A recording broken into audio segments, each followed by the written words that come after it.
Hello citizens of the internet, my name is AJ, I am the A to Z artist. Welcome to my channel. Today we are going back to the episode type that started my channel. The very first video I ever posted for my channel was the CDC challenge, the character design challenge post for, was it March? So in March I did a drawing for the CDC challenge. The CDC challenge is a Facebook group that I'm part of. It's actually run by a magazine called Character Design Quarterly. They do, every month they do a prompt that they want their community to draw. This month, for example, was Dino Racers, which was a very fun idea.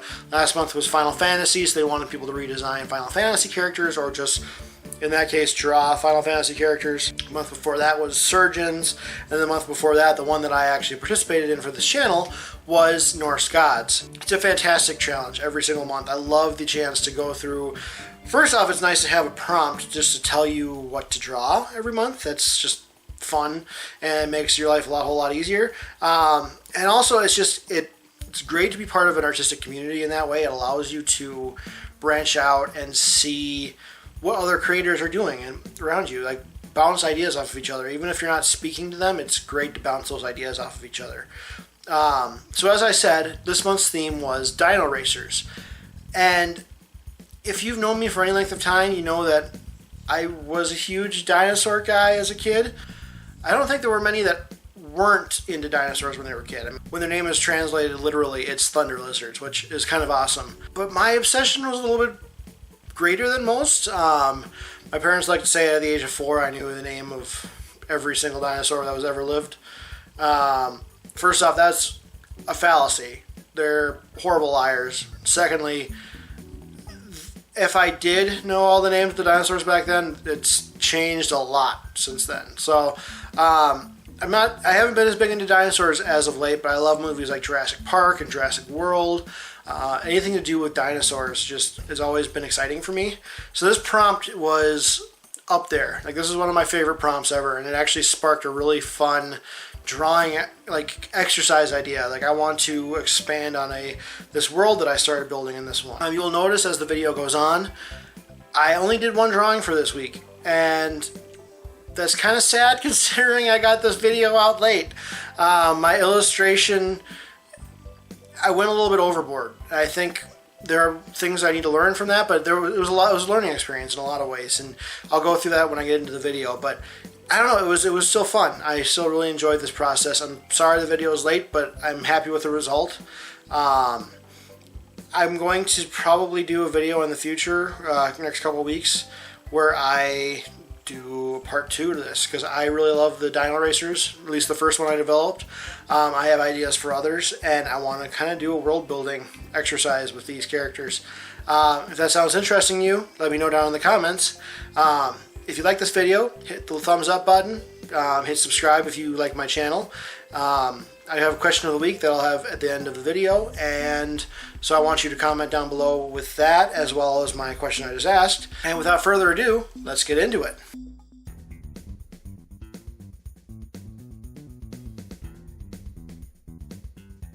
Many factors led to the end of the world, but one factor won out above all others. Humans couldn't stop meddling in the affairs of the world. Their machines and greed destroyed the natural world around them. They made terraforming devices that changed the shape of the nature itself. They play with physics, allowing them to control weather patterns, gravity, and even on rare occasions, time itself.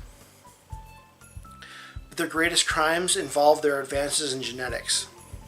They developed super soldiers to fight their wars. They developed super soldiers to fight in their wars. Beings upgraded in gene and through technology to be the ultimate warriors. They developed means to bring back deceased creatures, and their first instinct was to bring back dinosaurs.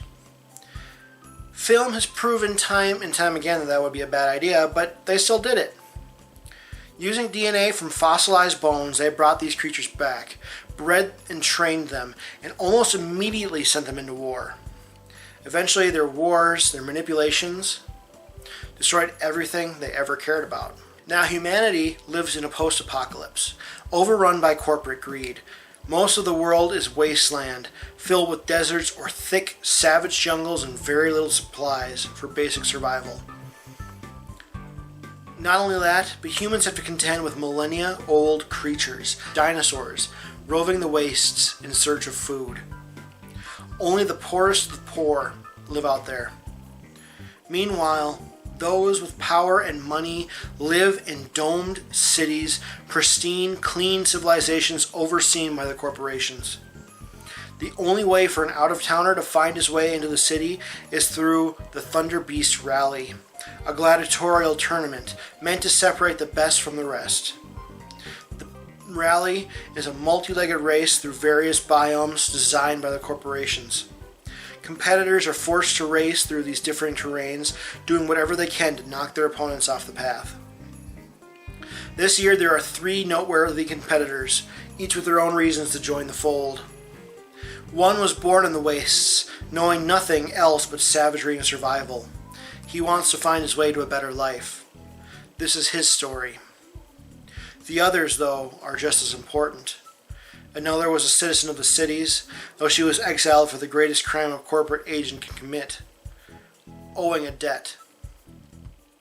She is trying to win her way back into the dome cities and is taking her dinosaur companion with her, a massive ankylosaurus.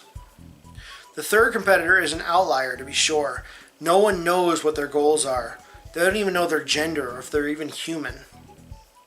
All we know is they have come from the wastes atop one of its greatest predators, and they seem to care less about the competition and more about wanton destruction.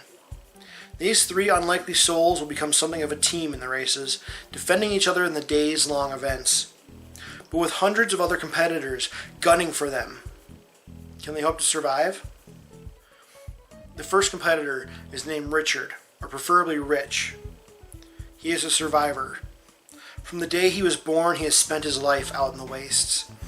His mother and father, both scavengers for a small-time gang out in the desert, raised him as best as they could, providing whatever food he needed to survive and fighting off those who might seek to harm him. Despite having to scavenge for goods, pieces and parcels of the old world, from a young age, Rich lived a decent life, at least as decent as you can in the wastes. That is until his parents could no longer hold their own amidst the nomads. Due to severe injuries during a scavenging mission, his parents were no longer to help the gang in any meaningful way. They were killed in front of Rich, and the gang then forced the young man to work to put food into his own mouth. He was 12 at the time. Not knowing what else to do, Rich just followed orders. He ate well, he was small for his age and nimble, so he was able to climb and crawl through some of the toughest spots in the wastes. Some of his favorite spots to visit were the tip tops of the ravaged skyscrapers in the rundown cities the nomads used for shelter. The cities were often the only safe places in the wastes. The larger dinosaurs had a tougher time squeezing between the buildings. At the age of 20, Rich decided to leave the nomads. Striking out on his own likely meant certain death, but he knew his future didn't lie with them. They let him leave. He owed nothing to them. On the road, Rich stumbled upon a group of cultists. They were well trained, likely former military of some kind, and they gave him a choice. Submit to their god, a glowing dot, flashing and orbiting above the earth, or die. Most might have refused their option and just died, but Rich was a survivor, and he joined their little crusade. Until he witnessed the horrors they were capable of.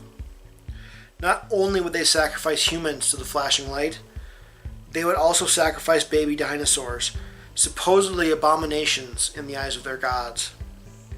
One night, they captured a pair of young velociraptors. One was a Deinonychus, but when people are living alongside dinosaurs out in the wastes, trying to survive, they don't have much time for classifications. Having had enough, Rich took the young dinos and fled the camp into the night. The cultists chased him for a time, but with the night getting darker and the sounds of older dinosaurs getting louder, they gave up the hunt. For a time. Rich was still dogged by the cultists of the nightlight, hunted across the wastelands of what used to be America. But with his twin dinos, Vick and Tong, beside him, and a skim sled that he built from secondhand parts, Rich had dreams. Dreams of entering the Thunder Beast rally, the one put on by the corporations running the domed cities. Dreams of escaping the nightlight cultists into a world of grandeur and wealth. Because Rich was a survivor. But maybe he didn't want to just survive anymore. So as I said, this was the only illustration I did for this week. I had planned to do all three of the main competitors I wanted for this story. I had obviously incorporated them into the original kind of pitch I had for the story idea. The idea of these three competitors coming together and working their way through the Thunder Beast rally. I ran out of time. I mean, just life got in the way. There was just so much to do this week, which is different than normal. So I had to deal with that, plus I had to deal with just the general detail I was adding to this one piece. I wanted this to be in a forest setting of some kind. My process for this piece was actually really interesting this time. I worked as if I was working on a comic book.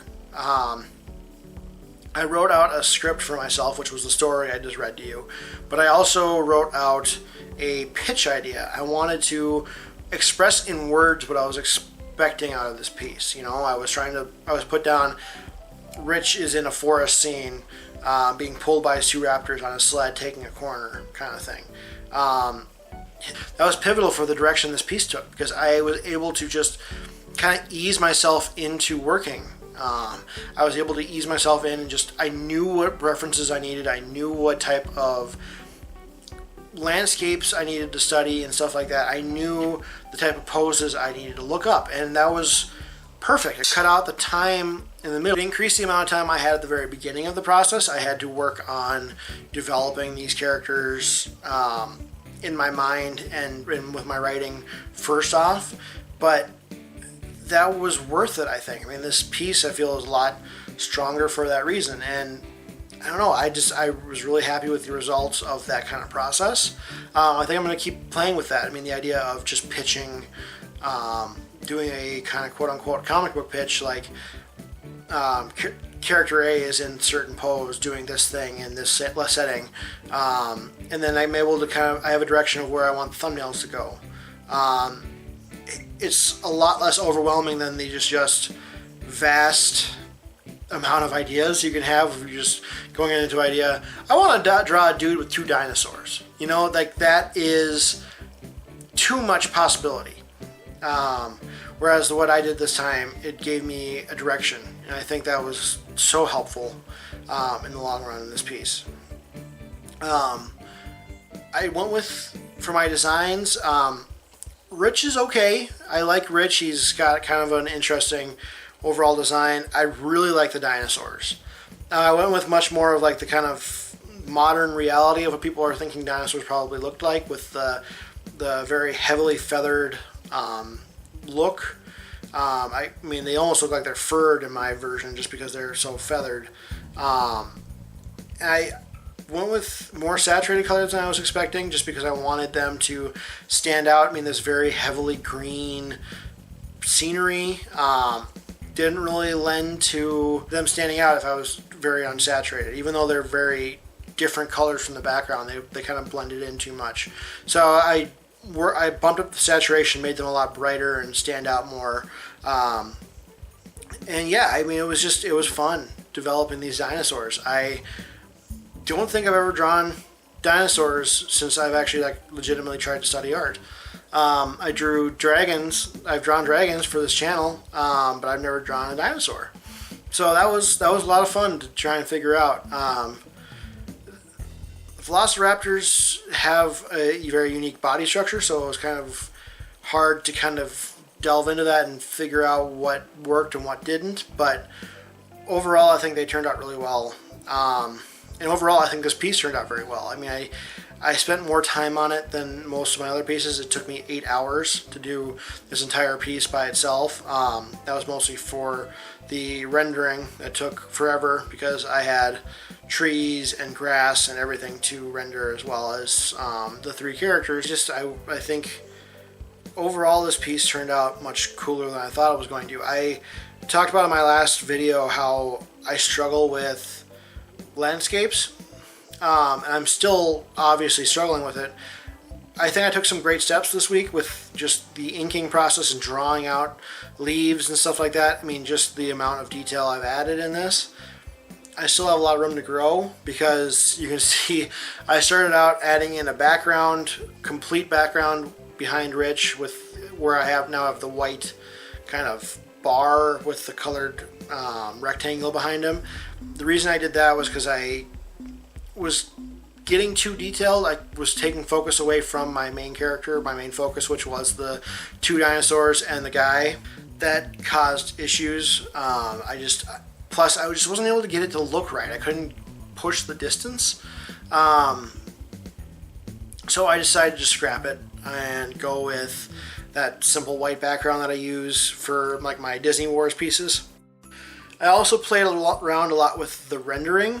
These characters are all wearing like a suit of armor essentially, or some metal of some kind, and I've worked with metal in the past, and I've talked about how I do my shiny metal kind of look.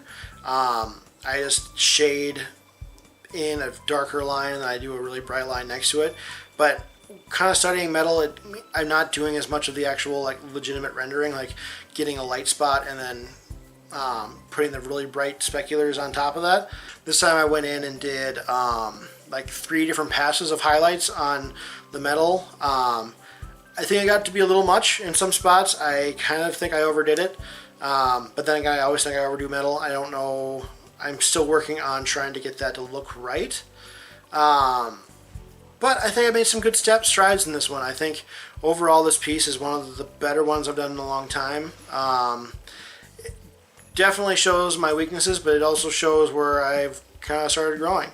So with all that out of the way, let's get into the outro and get my final thoughts. So that is my Dino Racer Richard and his Dino Velociraptor Racers, Vick and Tong. I was really happy with this one, as I kept alluding to. I mean, it was maybe less the illustration itself. I mean, there were some of the posing was kind of off and stuff, but just what I allowed myself to work on, the landscape, which I said I wanted to work on, plus the dinosaurs themselves, plus the fact that I don't know, I mean, just trying to work on that rendering and build up the lighting on these characters, it just seemed to work that much better. Overall, my process changed quite a bit, and I like that. I like the idea of writing down my ideas beforehand and working that into my piece at the very end. But yeah, I love working on CDC pieces. The character design challenge is so fantastic. Every month, I don't necessarily participate every month. I haven't participated in the last 2 months, but that doesn't mean that their challenge isn't worth looking into. I mean, being part of a community of artists in some way definitely helps you as an artist. It helps you just gain traction and gain an understanding what other artists are doing and what works well and what doesn't. It helps you build your own tastes, but it also lets you be in some type of conversation with that community. So I would definitely recommend checking out the Character Design Challenge. I'll leave a link down to their Facebook group in the description. And as I said before, be sure to leave a like if you like this video. Subscribe, hit that bell. It lets you know whenever I put out a video. I won't be as late as I was this week because life hopefully won't get in the way again. Can't promise that, but who knows. I also have a video coming out on Friday, so be sure to keep an eye out for that. I will be reviewing a Star Wars comic book, which is going to be fun, kind of going back to my roots. And besides all of that, leave a comment as well. My question of the week: what is your favorite dinosaur? I've always been a fan of the Stegosaurus. I think that might be my favorite dinosaur. Not only is it a vegetarian, so it won't eat me for just being meat, but also the fact that, I don't know, as an artist, I've always loved the design aesthetic of spikes on, like, creatures and then, like, heavy plates going down the back of the creature. I don't know, I think that's just a fun aesthetic. And, I don't know, like I said, not being eaten by the dinosaur I love would be a plus. I might get trampled, but might as well not get eaten, right? So that's my video for this week. Hope you liked it. Let me know down in the comments if you did. I'll see you on Friday. Be safe, be kind, and have a little fun this week. Bye!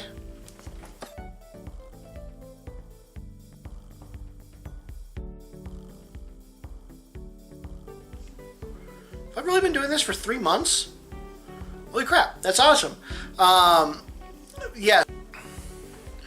Okay, CDC Challenge, June 2020. Dino Racers, trying to get my throat all cleared up. Okay.